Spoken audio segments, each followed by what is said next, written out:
కస్తూరి రంగరంగ నాయన్న కావేటి రంగరంగ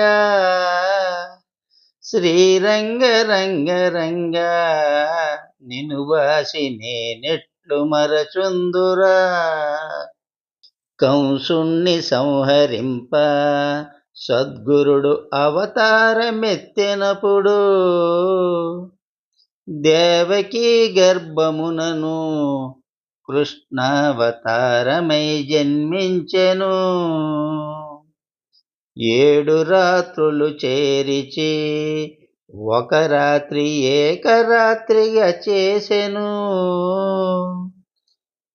ఆదివారము పూటను అష్టమి దినమందు జన్మించెను. కస్తూరి రంగరంగ నాయన్న కావేటి రంగరంగ.